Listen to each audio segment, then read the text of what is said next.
Hello everyone and welcome to the latest episode of Taiwan Lives, Taiwan Lives. Today I'm joined by someone who's not my student. You've never been my student, right? I'm joined by Hsiao Ching, and we'll just go straight into it. And Hsiao Ching, maybe can you introduce yourself a little bit and say a couple of things about yourself? Yes. Hi everyone. I'm Hsiao Ching. I come from Indonesia and now I live in Hualien. We are roommates before. Yeah, we used to be roommates twice, actually, right? Yes.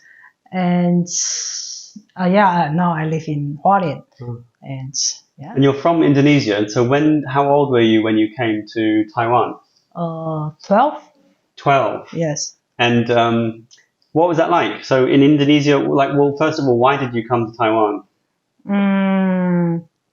Because my family, my brother study here, and my mom just thinking about probably I come to Taiwan to study is good. So it's better than to study in Indonesia. Yes. And so, did you speak Chinese before in Indonesia?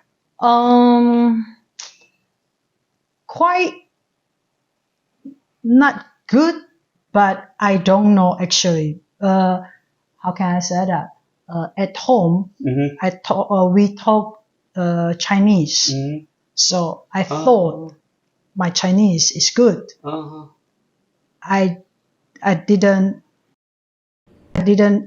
know the Chinese is not correct Chinese. But your whole family was speaking Chinese. Yeah, at home. Yeah, Chinese, and I realized it's mixing. Mixing Indonesian, Hakka, and the location language. I live in Banda Aceh, so it makes everything. So when I've been here, I just naturally to talk with people. And people say, 听不懂. Yeah. I said, why? You can't understand, and what are you talking about? When you went to school here, and you kind of realized your Chinese was a little bit kind of like. So how did you feel about that? Was it difficult? Difficult. Talking is not too difficult for me. It's the most difficult thing for me is write. I can't read and I can't write. Actually, for Chinese, I can't. Oh, okay. And so then, if we think about from English, because you learned English in school as well. Yes. And what was that like? I mean, did you like learning English? Not really. It's boring. Just you need to remember the word. 单字. Yeah, the vocabulary, the words. The what's that? The grammar. The grammar. The文法. Yeah. I can't understand actually. Easy. Yes. No.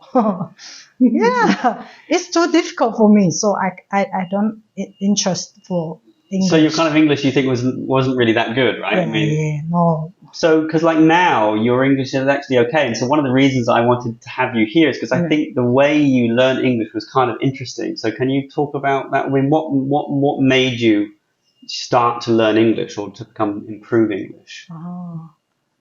I'm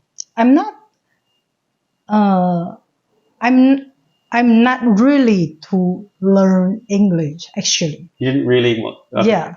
You didn't go to class. Yes, no, and I kind of learn by naturally because I have the environment. I'm lucky. I have an environment to meet a lot of foreigners. But the funny thing is, because we were roommates. Yes. But we always spoke in Chinese. Yeah. Because this is the point.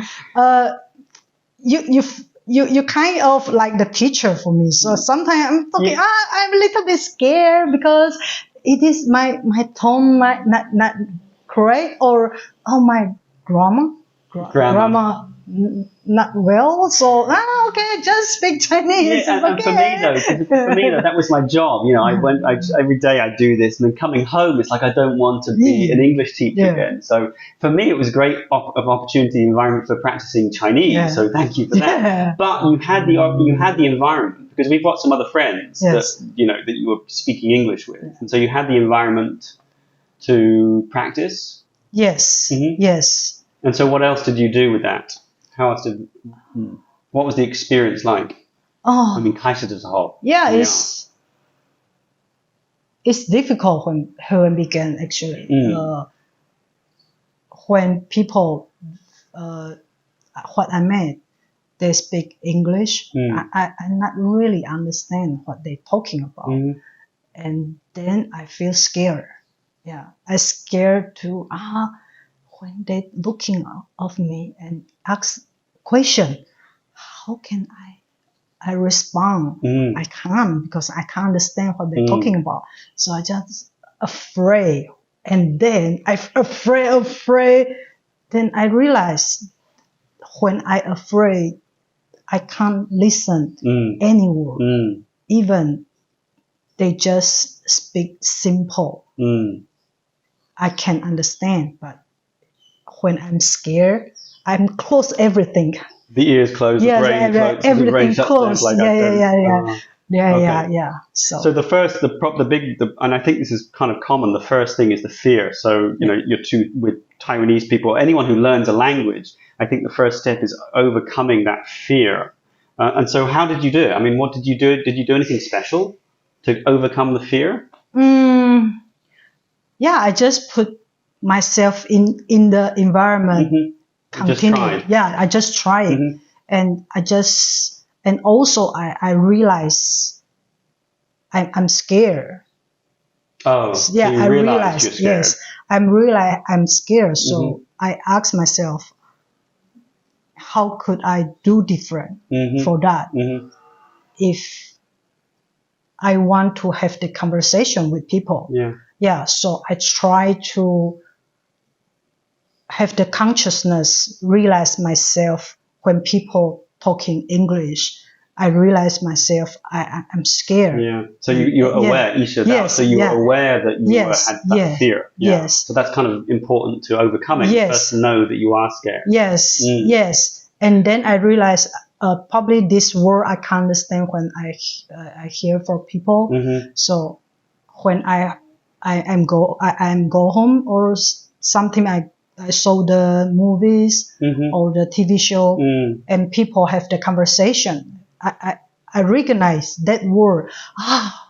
Yeah, because that was funny. Because I remember when we lived together, you would watch a lot of TV. Yes. I mean, what was the TV? It was the Big Bang Theory. Yeah. So you would watch that. And how did that help? It's helpful for me. There are a lot word they repeat, and then it's kind of how can they are daily 日常. Yeah, the daily use, everyday words. Yes. Words, yeah. And then I can listen it, and also I have the environment to make the foreigners they speak probably similar or something like that. I will recognize, this word and this word is same. Is that mean? Yes, and then I like to copy the tone. Tones. The 那个发音 as well. Yes. So I will try to stop or push the movies and pause the movie. The pause, and I will read. Yeah. Oh, because you had the repeat it. Because you also had the subtitle. Yeah. Subtitle. So you could listen and read, right? Yes, and I read, and then I will repeat it. Okay. I can repeat and naturally. Yeah, I probably 2 or 3 times, and then I will. Okay, I'm next. It was quite amazing because I do remember you were quite dedicated. You spent a lot of time doing that as well. I mean, and you were only watching on your little phone as well. The tiny iPhone. I remember you sitting there going, and occasionally laughing out loud because The Big Bang Theory is funny as well. Yes. Was that important as well to have something that was funny to watch? Yes, for me. How does it? I mean, why is it important to watch something that's funny? It's not. It seems like not necessary. Mm-hmm. Yeah, it seems like I just watch the joke. Yeah. Yeah. So you can have fun. And also I'm relaxed. Mm-hmm. Yes, when I relax, it's easy for me to learn anything, not just language. Mm. Yeah. And so now, because you live in Hualien, do you use English a lot in Hualien? Will you be using it more? Well, what's your plan in Hualien? Why are you in Hualien?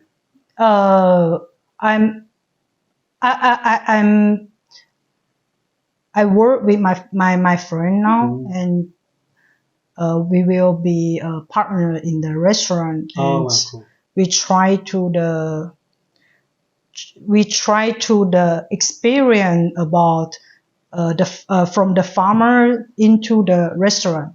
This work, how could we work from farm to restaurant? Yes, how could we work together? Yes. So you're going to be growing food as well? I'm not growing food, but probably the other people, the people can focus on the farmer work and like sale or cooking work. We can handle it. Because one thing you didn't say, you are a very, very, I mean, you're an amazing cook, and we've just had an amazing lunch, and she made these earlier as well. Thank you. Yeah, well, thank you too. I think it's been great. I think, thank you so much for doing this short interview and coming on.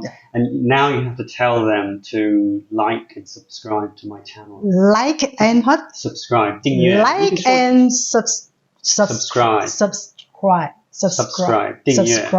Like and subscribe to this channel. Now. Okay. Thank you so much. Yeah. Thank you guys. We'll see you next time. Bye bye. Bye bye.